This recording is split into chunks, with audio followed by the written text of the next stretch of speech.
para efectos de discutir las medidas cautelares que están vigentes hasta el día de hoy respecto del acusado Nicolás López, ya sentenciado. Y bueno, entonces se le cede la palabra en turno primero al Ministerio Público. ¿Cuánto tiempo requerirán para otorgarle el mismo plazo a todos? Magistrado, yo calculo son 7 minutos, no más que eso. Ya, perfecto, lo escuchamos. Gracias, magistrado. Bueno, la solicitud de esta audiencia de revisión de medidas cautelares, magistrado, está fundada en la variación de las circunstancias, ¿no es cierto?, que han surgido en el transcurso de esta semana. ¿Cuál es la versión de las circunstancias? La conocida por el tribunal, que el día lunes 16 de mayo se comunicó la sentencia en contra del imputado, el señor Nicolás López Fernández, condenándolo a la pena de 5 años y 1 día. Por lo anterior, nosotros consideramos, y la petición concreta es que se decrete, se mute la medida cautelar decretada respecto de firma, arraigo y prohibición de acercarse a las víctimas, a la de la prisión preventiva, por considerar al señor Nicolás López un peligro para la seguridad de la sociedad y también un peligro de fuga. En primer término, magistrado, los fundamentos del artículo 140, ¿no es cierto?, las letras A y B, que es el estándar habitual, y ese estándar es de presunciones fundadas. El día de hoy, magistrado, tenemos una certeza jurídica, una certeza de más allá de toda duda razonable de que el señor López es culpable, ¿no es cierto?, de 2 delitos de abuso sexual contra persona mayor de 14 años. ¿Qué nos lleva, ¿no es cierto?, a analizar la letra C? La letra C, en primer término, en razón al peligro para la seguridad de la sociedad, ¿no es cierto? Primero, la gravedad de la pena que ha sido condenado el imputado, ¿no es cierto?, la pena de 5 años y 1 día, sin posibilidad de usted poder optar a una pena sustitutiva. Recordar que la reiteración no está dada solamente, o sea, no está dada por la comisión de varios hechos respecto de una sola víctima, sino que la reiteración está dada porque tenemos 2 víctimas que fueron afectadas, ¿no es cierto?, por los hechos del señor Nicolás López. Y recordar que además se acreditó un tercer hecho que no era punible a la época de los hechos. Pero es relevante, ¿no es cierto?, que tenemos 3 víctimas que vieron afectada, ¿no es cierto?, su indemnidad, su libertad sexual por los hechos realizados y de acciones de connotación sexual del señor Nicolás López. Recordar el carácter de los mismos, ¿no es cierto?, el bien jurídico protegido en este tipo de delitos, la forma de comisión de los mismos que quedó asentada y aceptada en la sentencia respectiva. Es uno de los delitos más graves, considero, en cuanto al bien jurídico protegido. No estamos hablando de un delito de carácter económico, no estamos hablando de un delito contra la propiedad, hablamos de un delito que ataca la esencia misma, ¿no es cierto?, de protección en la esfera de la sexualidad de las mujeres o niños en otros casos. Peligro de fuga, magistrado, si bien podría establecerse que el imputado tiene un arraigo nacional que podría prever una fuga, lo cierto es que la realidad del día de hoy, magistrado, cualquier persona puede ingresar y salir del país por un paso no habilitado. Más aún cuando el señor López cuenta con los recursos para ello.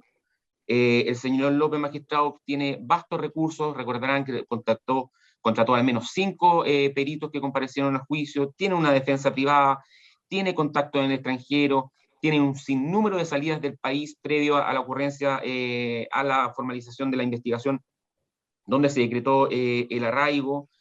Ahora, se podría decir, el imputado ha colaborado, ha comparecido en los actos del proceso, ¿ha colaborado? No, no ha colaborado, así quedó sentado la sentencia. De hecho, no colaboró, manipuló evidencia, por lo tanto no puede ser considerado un argumento el día de hoy, que quizás antes de la dictación de la sentencia podría haber sido, pero el día de hoy es una certeza que el imputado, el señor López, perdón, el señor condenado, el señor López, no ha colaborado con la investigación.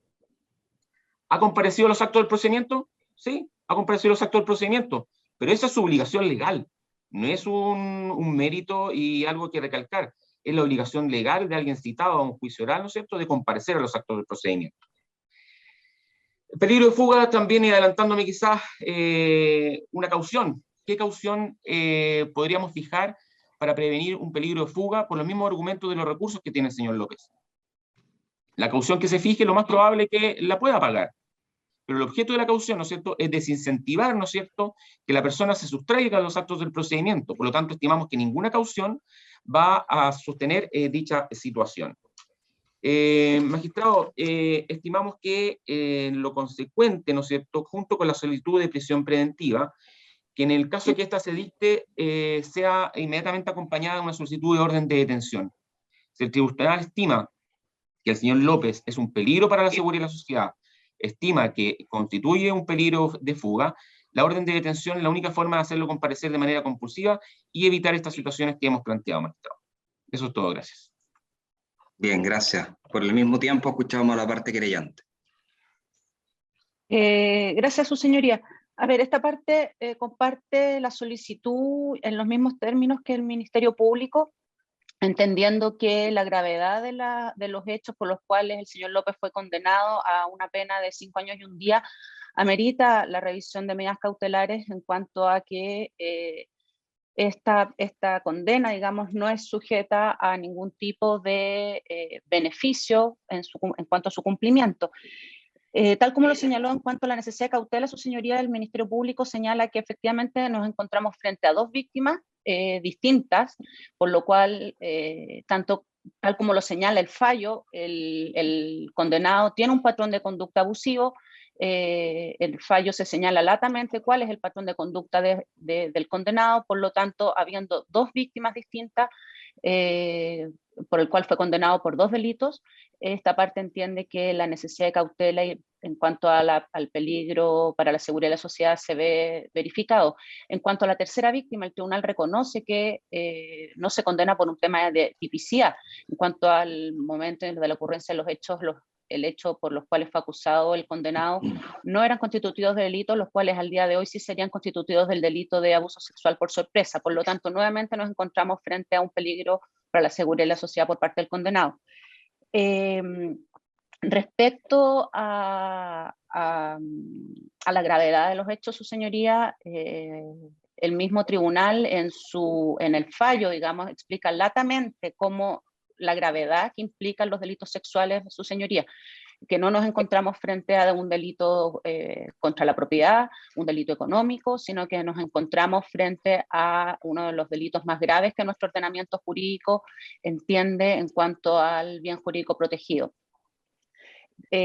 Su señoría, por otra parte, tal como se señaló en la audiencia de veredicto, cuando se solicitó la revisión de medida cautelar, el tribunal no accedió a esta, señalando que la prisión preventiva no podía entenderse como una condena anticipada.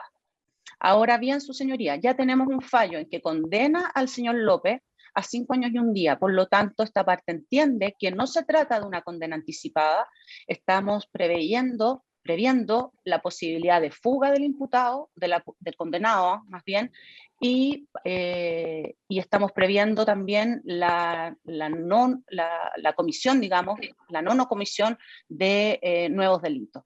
Por lo tanto, su señoría, esta parte entiende que la prisión preventiva es la única herramienta que otorga el ordenamiento jurídico procesal para que el condenado López no se dé a la fuga, no vuelva a cometer nuevos delitos. En cuanto a la caución, su señoría, esta parte adhiere a lo solicitado por el Ministerio Público, que esta no debiese concederse en caso de ser solicitada por la parte de la defensa, toda vez que ha quedado demostrado y de manifiesto a lo largo de todo el juicio oral que el señor López cuenta con los recursos económicos suficientes para cancelar una caución, para evadir, digamos, la prisión preventiva. Numerosos peritos, defensa privada, contratación de una empresa asesora externa de comunicaciones como Imaginación. Por lo tanto, esta parte entiende que una caución no asegura que el condenado no se da la fuga en cuanto a que se mantenga, digamos, mientras no se ejecutaría el fallo. Eso es todo, señor. Muchas gracias. El turno de la defensa. Muchas gracias. ¿Escucha? Sí, ahora sí. Bien. Gracias. Muchas gracias, magistrado. Decía, nosotros vamos a oponernos claramente a la solicitud del Ministerio Público y de los querellantes, fundado, su señoría, en una serie de antecedentes.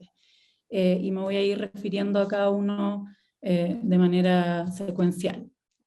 En cuanto a la necesidad de cautela, su señoría, quisiera destacar que, como su señoría lo señaló, incluso al darnos la palabra, mi representado tiene desde hace ya varios años 3 cautelares que se han fijado a su respecto: el arraigo nacional, la firma mensual y la prohibición de acercarse a las víctimas, a las que ha dado cumplimiento de manera incuestionable.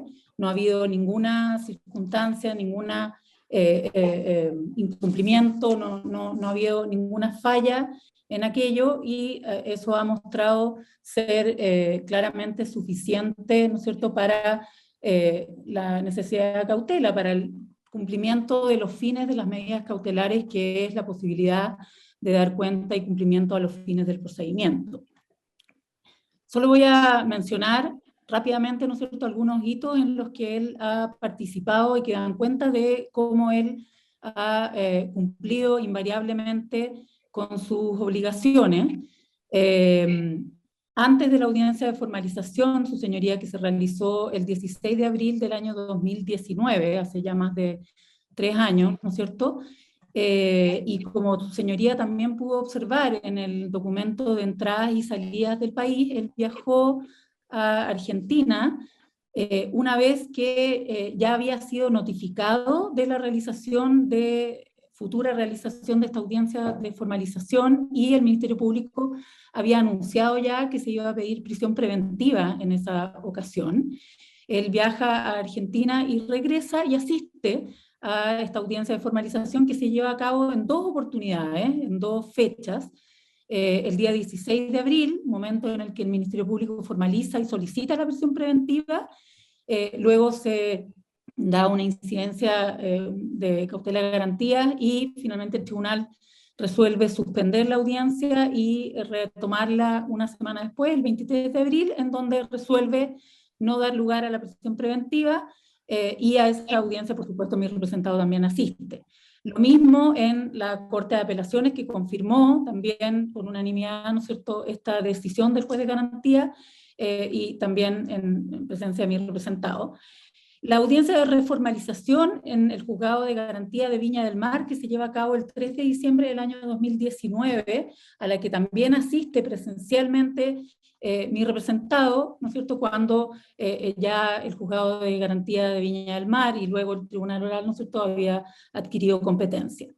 A todas las audiencias, como su señoría bien sabe, del juicio oral, ¿no es cierto?, que comienza el 16 de marzo, a esta audiencia asiste presencialmente a mi representado y se resuelve autorizar su presencia por vía remota, lo que realice de ahí en adelante, pero asistiendo a todas las audiencias, lectura del veredicto del día 26 de abril, así como de la lectura de la sentencia, donde ya se sabía que había sido condenado por 2 delitos, ¿no es cierto?, del 16 de mayo, también asiste a esta audiencia. Además, independiente de la calificación del tribunal respecto de si es o no constitutiva de la atenuante del Código Penal, sí es claro que él participó durante la investigación en una serie de actividades que decían relación también con el procedimiento y que muestran su adhesión a este, ¿no es cierto?, el día 22 y 23 de noviembre del año 2018, hace ya casi 4 años, un poco más. Él declaró en el Ministerio Público, en las dependencias del Ministerio Público, y asistió por 2 días a esta diligencia, y como su señoría bien sabe también, ¿no es cierto?, aquella que supuso la inspección ocular de su domicilio y también de la productora, con toma de fotografías, planimétrico, etcétera, además de estar hoy día, por supuesto, acá a mi lado, ¿no es cierto?, asistiendo a esta audiencia. Así que en términos concretos, la necesidad de cautela se ha visto más que satisfecha, ¿no es cierto?, con las cautelares que pesan a su respecto hasta la fecha. Por otro lado, se ha mencionado también, ¿no es cierto?, el peligro para la seguridad de la sociedad, que es la causal que arguye el Ministerio Público, también los querellantes, además del peligro de fuga, que ya me referiré a ella, que también fue mencionada, como su señoría recordará, en la solicitud de prisión preventiva en la audiencia de veredicto.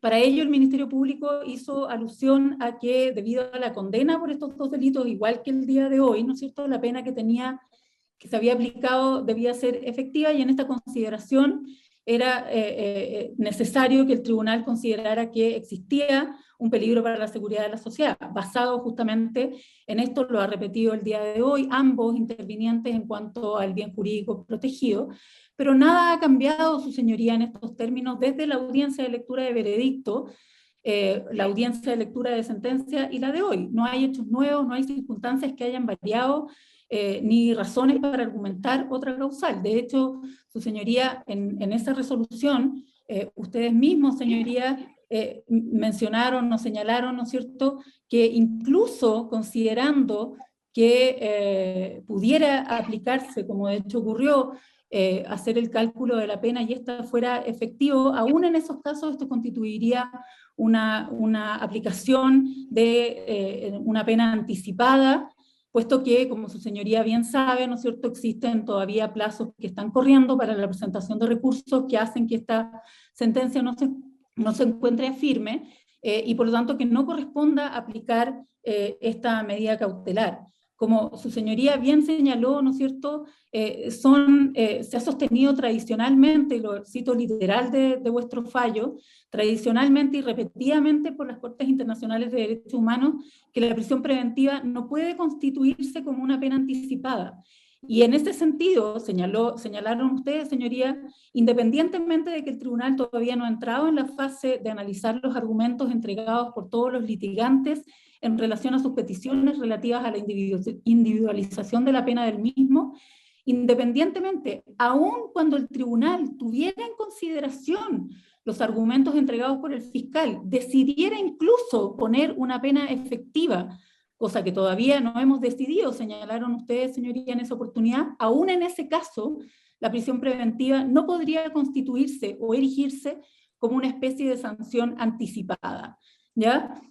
Entonces, tenemos claro, efectivamente, son los fallos internacionales, las normas de derecho internacional las que establecen que en estos casos aplicar una prisión preventiva no podría estimarse sino como la aplicación de una sanción anticipada, por cuanto la condena no se encuentra firme, existen motivos para recurrir y plazos que están corriendo, ¿no es cierto?, y que, en los cuales nosotros haremos uso de ese derecho. Entonces, teniendo en cuenta, señoría, que el objetivo de las normas internacionales, que ustedes mismos han aludido, es imponer un conjunto de deberes a los estados que forman parte de estas normas internacionales, y cuyo cumplimiento reduce el riesgo de una prisión de libertad arbitraria, la premisa central es que la libertad siempre sea la regla y la limitación o restricción la excepción, como señala la Corte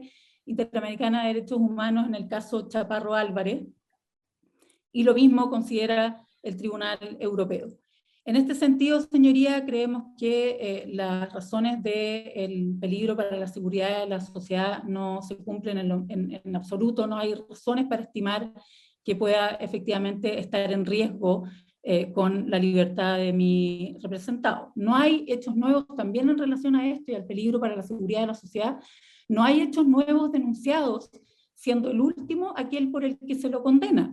Y esto, no obstante, que como todos pudimos conocer durante el juicio, ¿no es cierto?, se hicieron llamados o se dio oportunidad para que, si es que existían, pudieran presentarse nuevas denuncias. También constituye un argumento para ello el propio conocimiento del caso. Ahora se está transmitiendo, nosotros sí ha sido ocurrido de manera ingente en todas las audiencias, en todas las instancias en que ha habido algún hito relacionado con esta causa, con una enorme cobertura. No hay ninguna posibilidad de que se entienda, ¿no es cierto?, que no es de conocimiento público que mi representado está en estas circunstancias. En cuanto al peligro de fuga, como el otro argumento aludido, ¿no es cierto?, por los demás intervinientes para la prisión preventiva, quisiera señalar, también de alguna manera tiene incidencia en la causal de peligro para la sociedad, pero particularmente en el peligro de fuga, se ha realizado una pericia social que se ha acompañado ahora al tribunal, en la que se da cuenta, entre otras cosas, no me voy a extender en el contenido de esta pericia social, se ha acompañado al tribunal y se puede poner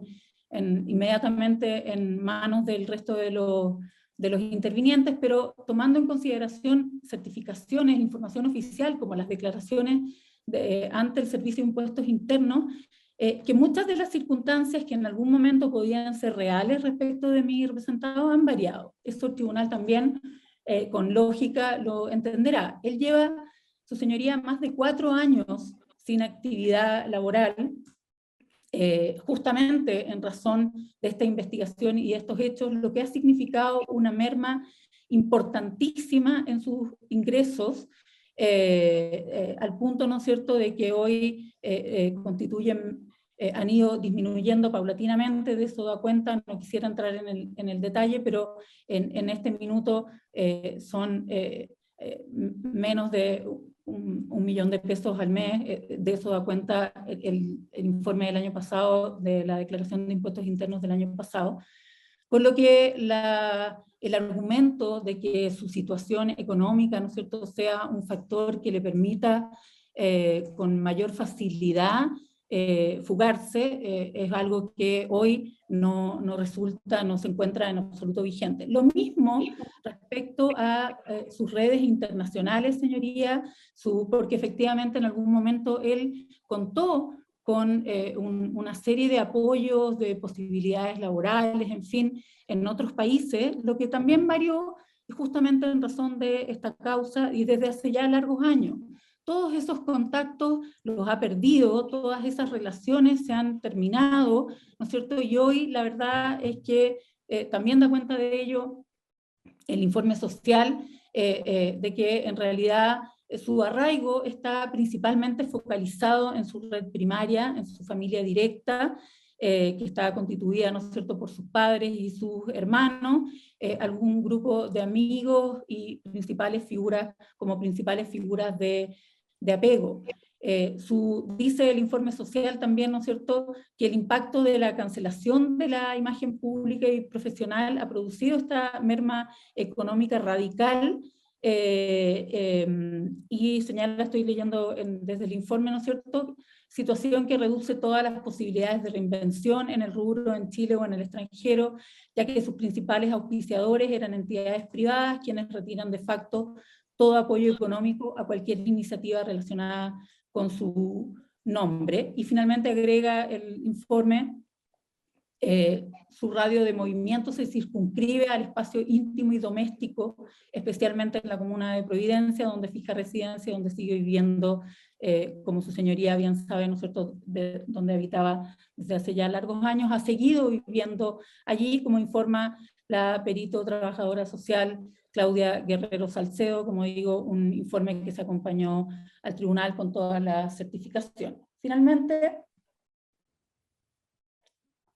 en cuanto también al peligro de fuga, señoría, este mismo hecho de que él tenga y haya cumplido con un arraigo nacional desde hace ya largos años, pero que antes de ello haya viajado al extranjero inmediatamente antes de la formalización y haya regresado para la audiencia de formalización y de cautelares como la prisión preventiva, da cuenta también de que esto es una adhesión a las finalidades, a la posibilidad de cumplimiento de las finalidades del procedimiento permanente en mi representado. En ese sentido, señoría, y solo para el evento de que estimaran que corresponde la aplicación de la privación de libertad a través de una prisión preventiva, quisiéramos, señoría, efectivamente pedir que en subsidio el tribunal fije una caución. ¿Me habló? Ah, no. Una caución que permita cumplir con los fines del procedimiento, no obstante que, como insisto, se ha cumplido hasta ahora con ellos y mucho más. Lo que solicitamos en definitiva, señoría, entonces, es que se rechace la prisión preventiva en atención a los argumentos y antecedentes que hemos mencionado, el conocimiento del caso, el informe social, las cautelares que pesan actualmente a su respecto, y el hecho fundamental, que es la base de esta situación, ¿no es cierto?, de que se trata de una sentencia que no se encuentra firme, respecto de la cual proceden recursos y en consecuencia resulta en términos de cautela, que es lo alegado, ¿no es cierto?, por ambos intervinientes, innecesario y excesivo, y se constituiría en definitiva, tal como sus señorías anticiparon en la audiencia de veredicto, en una pena anticipada, puesto que efectivamente se puso aún en el caso de que se hubiera, como ocurrió, en definitiva, aplicado una pena efectiva. En este caso, señoría, creemos que no se dan los requisitos, que no se da la necesidad. Mi representado prácticamente no puede salir de su casa, así ha ocurrido, también a lo mejor lo han sabido, ¿no es cierto?, pero había funas públicas en las afueras de su casa, con lo que en realidad las posibilidades de fuga son innecesarias, pero aún en subsidio que hay que estimar al tribunal que cabe esta posibilidad, ¿no es cierto?, se solicita por esta parte, conforme al artículo 146, se fije una caución, perdón, para estos efectos. Por todos estos antecedentes, señorías, solicitamos que se rechace la solicitud de prisión preventiva. Ya.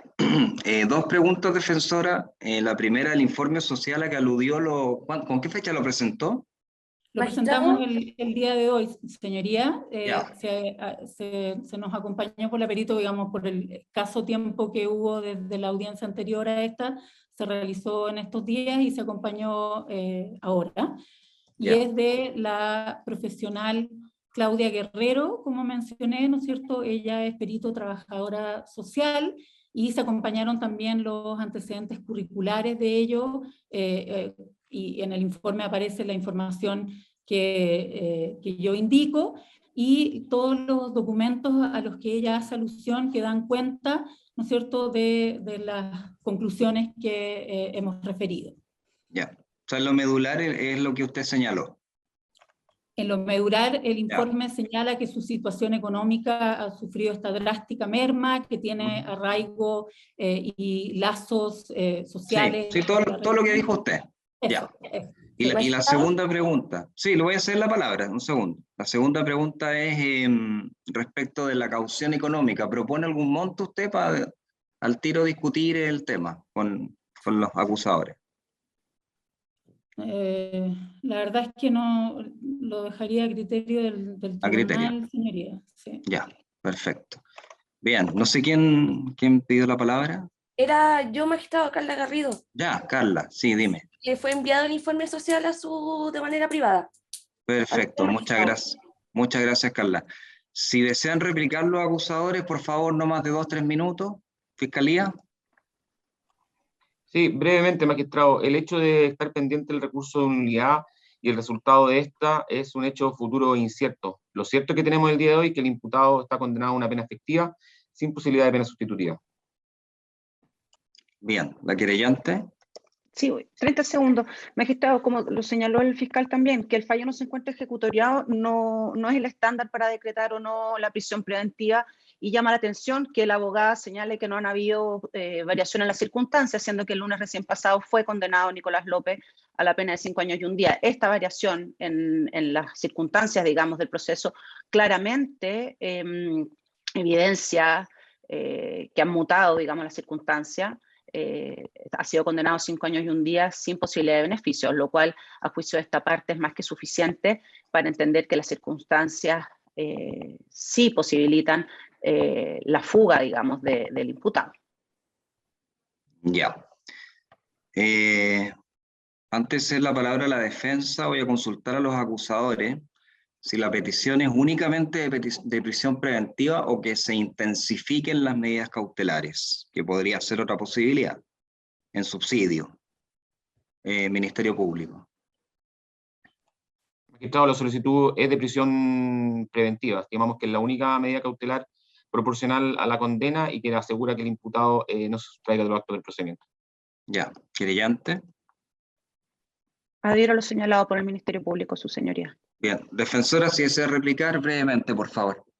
Solo brevísimamente que en realidad reiterar, ¿no es cierto?, que, o profundizar en términos de que ni siquiera soy yo quien solo al menos lo señala, sino que es el propio tribunal, ¿no es cierto?, quien se anticipa a esa supuesta variación de condiciones, pensando en una audiencia, en una sentencia con pena efectiva, y señala que aún en esos casos se trataría de una pena anticipada, que no hay un aumento en la necesidad de cautela respecto del condenado, y por el contrario, señala sus señorías, ¿no es cierto?, que lo que se ha sostenido tradicionalmente es lo que ya señalé en términos de que se trataría de una pena anticipada. Y se hace alusión también a lo que ya hemos referido con mayor detalle, de que él ha comparecido a todas las audiencias del procedimiento, a todas las audiencias del juicio oral, y que no se ha alegado por los intervinientes algún incumplimiento, con lo que esta situación cautelar resulta suficiente, y en el peor de los casos, ¿no es cierto?, la fijación de una fianza. Muchas gracias. Colegas, ¿alguna pregunta para los intervinientes antes de que pasemos a deliberar? Ninguna. No, ninguna, gracias. Ya. Carla, nos pasa una sala privada, por favor. Creada la sala privada, magistrados. Gracias. Gracias.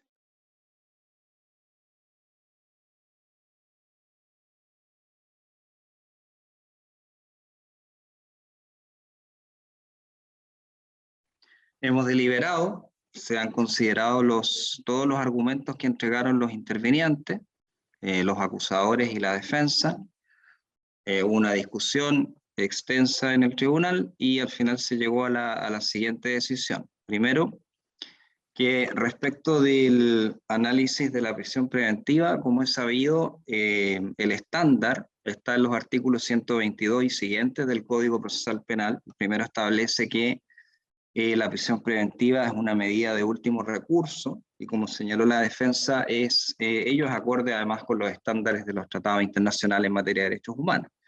Pero los mismos tratados y nuestra legislación permiten, digamos, hacer excepciones siempre que concurran la totalidad de los requisitos del artículo 140 del Código Procesal Penal. En este sentido, respecto de las letras A y B, ciertamente no existió discusión, toda vez que ya hay un estándar de certeza. Si bien es cierto no está ejecutoriada la sentencia, claramente hay dos hechos que el tribunal dio por establecidos, que constituyen sendos delitos de abuso sexual del artículo 366, inciso primero, en relación al 361 número 1 del Código Penal, en perjuicio de dos víctimas diferentes, ambas adultas. Por lo tanto, la discusión se centró, y ello es razonable que sea así, atendido el estadio procesal de la causa, en cuanto a la necesidad de cautela, que es la letra C del artículo 140. Como saben los intervinientes, esta disposición establece una serie de elementos objetivos que el tribunal tiene que considerar para el evento de resolver la petición de prisión preventiva. Entre ellos está la gravedad de la pena asignada por la ley. Se trata de dos delitos graves en abstracto, porque tienen asignado una pena de 3 años y un día, 5 años, el artículo 366, que en este caso además concurre la circunstancia del delito de violación, del 361 número 1, que es emplear fuerza e intimidación para cometer los delitos. Es decir, la gravedad de los hechos y de la pena asignada por la ley es un hecho que no está en discusión. En segundo lugar, la pena efectiva que se impuso es una pena que no permite un cumplimiento en libertad, porque excede el marco de 5 años que establece la ley 18.216. Por lo tanto, la pena debe ser cumplida en un recinto penitenciario, como lo establece la ley. También se consideró por el tribunal que se trata de víctimas distintas, y por lo tanto existe una pluralidad de personas afectadas y de lesión del bien jurídico protegido por el legislador, que es un bien jurídico muy importante que constituye en la libertad y la indemnidad sexual de las víctimas. Por lo tanto, en concepto del tribunal, los requisitos objetivos concurren para efectos de decretar la prisión preventiva. Respecto de los argumentos de la defensa, es efectivo que en la audiencia de veredicto del día 26 de abril del año 2022, el tribunal negó lugar a la prisión preventiva, y también es cierto que se puso en el caso en esa oportunidad que eventualmente el fallo pudiera imponer una pena efectiva. Sin embargo, no es menos cierto que el día de hoy tenemos una integración del tribunal que es distinta, y además se trata de un análisis respecto de estadios procesales diferentes. Un veredicto únicamente tiene, digamos, la decisión de absolución o condena, además de entregar de manera genérica cuáles son los fundamentos que sirven para la decisión del tribunal, que en este caso fue de condena respecto de 2 delitos y de absolución respecto de otros tantos. Mientras que la sentencia es un análisis distinto. En el fallo se establecieron varios hechos que a juicio del tribunal tienen que ser ponderados para efectos de resolver esta petición de prisión preventiva. Uno de estos hechos es que se estableció un patrón de conducta abusivo de parte del acusado, y no solamente con las 2 víctimas que en definitiva a quienes digamos, se estimó que concurrían los requisitos legales para el delito de abuso sexual, sino que también ese patrón, y el fallo lo deja establecido, afectó a otras personas. También el tema de la colaboración, que fue algo que la defensa esgrimió durante todo el juicio y también en la audiencia de determinación de pena, fue descartado por el tribunal. Se trata de antecedentes objetivos. Y finalmente es cierto lo que dicen los acusadores, de que hay un tercer hecho, que es el que afectó a la víctima de iniciales de larga CM, que solamente no se pudo castigar porque en esa época era atípico, no era punible, sino que recién lo fue el año 2019. Por lo tanto, no es el mismo razonamiento, no es el mismo análisis que en la audiencia de veredicto, y el informe social que acompaña a la defensa evidentemente no cambia la discusión, porque la discusión se debe centrar en las hipótesis o las causales del artículo 140 del Código Procesal Penal. En cuanto a que el imputado ha comparecido a los actos del procedimiento, ello es efectivo, estuvo presente en todas las audiencias de juicio oral, pero en realidad ese es su deber. Es decir, si no se hubiera presentado alguna de ellas, lo que hubiera ocurrido es una orden de detención. También ha comparecido voluntariamente el día de hoy, pero también es su deber. O sea, no estamos hablando de un estándar, digamos, superior al que ordinariamente se exige en los juicios orales en nuestro país, y por lo tanto no hay digamos, un análisis distinto respecto de este acusado que de otros. Entonces, por todas estas razones que se han esgrimido, el tribunal considera que se reúnen las exigencias del artículo 140 del Código Procesal Penal para decretar la prisión preventiva del acusado, y que ella no se erige en concepto del tribunal como una pena anticipada, sin perjuicio de encontrarse pendiente el plazo para deducir algún tipo de recurso ante la Ilustrísima Corte de Apelaciones de Valparaíso o la Excelentísima Corte Suprema, según la causal que la defensa quiera invocar en su libelo. Por lo tanto, por reunirse las exigencias legales, el tribunal de manera unánime decreta la prisión preventiva del acusado Nicolás Javier sentenciado, Nicolás Javier López Fernández, y considerando que su domicilio en este momento es el que ya se indicó, que no voy a repetir para efectos de, como esta es una audiencia que se está transmitiendo, deberá ingresar al penal de Santiago 1, y lo que corresponde es despachar una orden de detención en su contra por ambas policías. Señoría. Sí, déjeme terminar primero. Sí. Para efectos de que se pueda cumplir con esta resolución. ¿Ya? Así que de ese orden de ingreso y orden de detención a ambas policías en el domicilio que se indicó, que repito, no lo voy a decir públicamente, pero se va a señalar en la orden de ingreso y en la orden de detención. Dígame.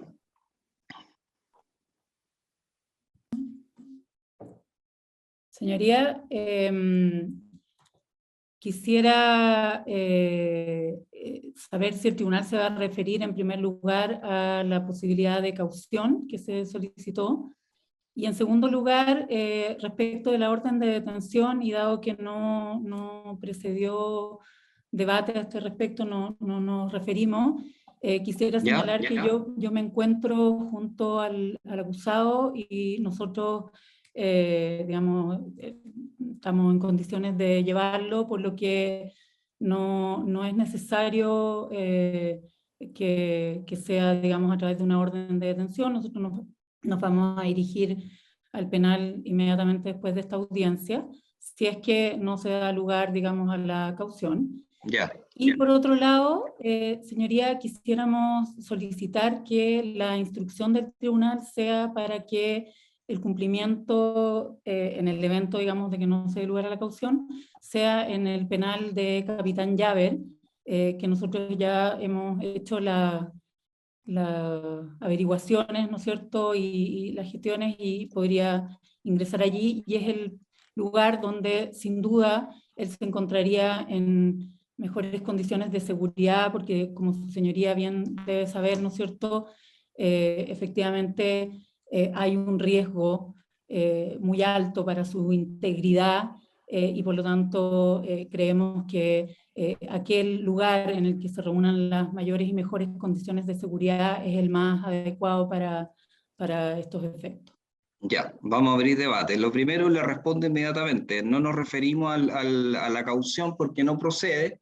La caución solamente procede respecto de la causal de peligro de fuga, que no fue el caso. En este caso, se estima que la libertad del acusado, del sentenciado, es un peligro para la seguridad de la sociedad. Por lo tanto, no hay discusión posible respecto de caución. Y respecto de lo otro, abro debate. No sé qué opinan los acusadores, Ministerio Público y querellante. Magistrado, respecto de la orden de detención, a ver, la defensora está ofreciendo llevarlo directamente el día de hoy. Lo que yo propongo, me allanaría en el efecto que esto pueda ser acompañado de la Policía de Investigaciones en el auto de al lado, pero los pueden acompañar hasta Santiago 1.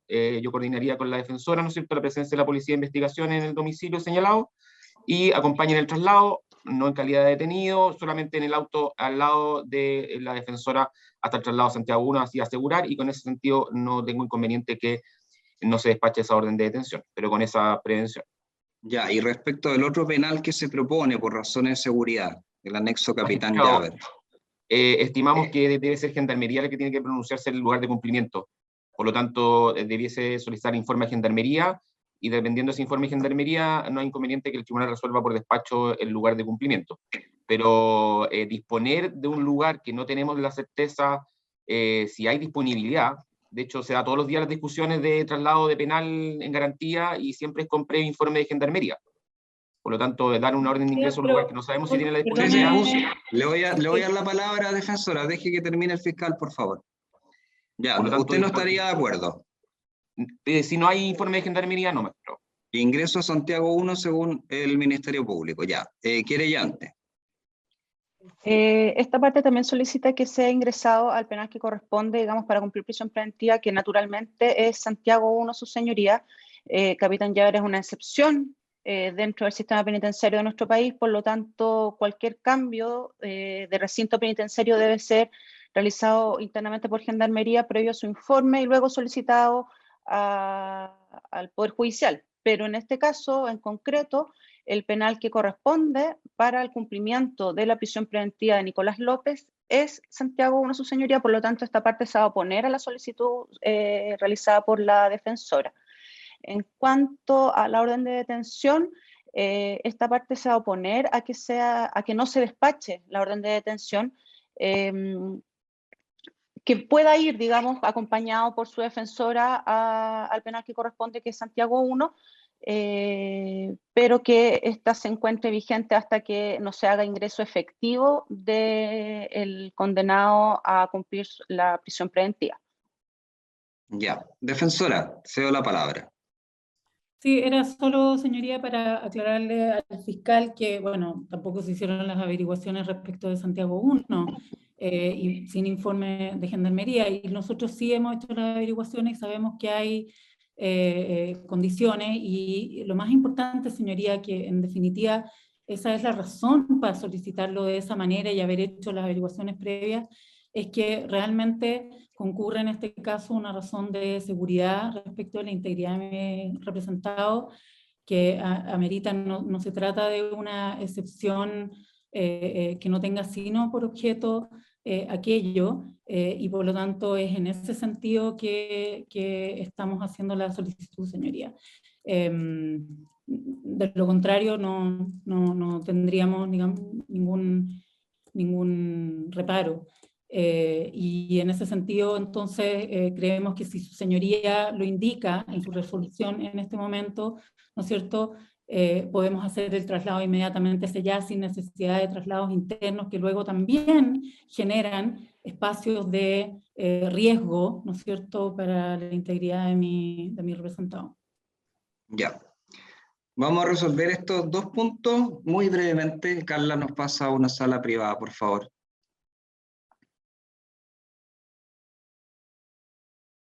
Absoluta claridad. Respecto a la orden de detención, usted dice que no se opone a que no se despache en la medida que existe una coordinación entre la PDI, la defensa y la fiscalía. ¿Es así? Sí, magistrado, la defensora no pongo en duda su disposición, obviamente, respecto de ella, pero pongo en duda la disposición de su defendido. Por lo tanto, las situaciones de acompañamiento. Perfecto, entonces tendrían que esperar a que llegue la policía de investigaciones en otro vehículo y para hacer, digamos, el seguimiento hasta el recinto penitenciario. Esa es la idea. Sí, magistrado. Ya, ok, bien. Entonces el tribunal atendido que no ha existido oposición de parte del Ministerio Público, no a despachar la orden de detención, toda vez que aparece como innecesaria la misma, de acuerdo a lo expuesto por la defensa, que va a comparecer en este mismo momento el sentenciado al recinto penitenciario que se dirá a continuación. Ello, digamos, con la escolta o con el seguimiento de la Policía de Investigaciones, cuestión que tendrá que coordinar la Fiscalía de la Metropolitana Oriente. Y en cuanto al recinto penitenciario, la verdad es que las normas de la excelentísima Corte Suprema son muy claras. El tribunal no puede disponer sin que exista un informe de Gendarmería de Chile que ingrese a un condenado, cualquiera que sea, el señor López o cualquier otro en este país, ingrese a algún recinto específico sin tener además la información correspondiente.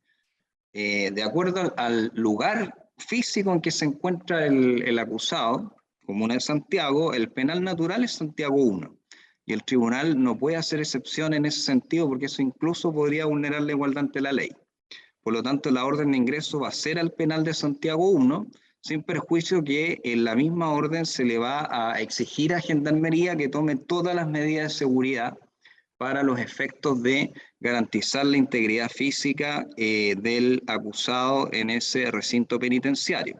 Y también vamos a pedir desde ya un informe a Gendarmería de Chile para los efectos de un posible traslado al anexo Capitán Llaver, como lo había pedido la defensa. ¿Ya? Así que, en resumen, no hay orden de detención, por el momento al menos, siempre que se cumpla lo que señaló la defensa y el Ministerio Público, y el lugar donde se debe cumplir la prisión preventiva es Santiago 1 con las debidas medidas de resguardo y seguridad por parte de Gendarmería. Bien, eso es. ¿Hay alguna otra petición? ¿No? Magistrado, no, está coordinado, entiendo que los funcionarios ya, está coordinado con los funcionarios, van en camino al domicilio, obviamente que no vamos a señalar Sí. para hacer las coordinaciones. Para claridad, magistrado del tribunal, la instrucción que yo le di a las policías es la siguiente: se van en el auto de algún familiar o de la defensora, la PDI lo recibe al exterior del domicilio, se sube al vehículo y es escoltado hasta Santiago 1, donde ingresa, también es escoltado por PDI hasta el ingreso a Santiago 1. Ya, perfecto. Muchas gracias. De ese orden de ingreso, si no hay otra petición, con lo actuado ponemos término a esta audiencia. Que les vaya bien. Hasta luego. Hasta luego. Luego.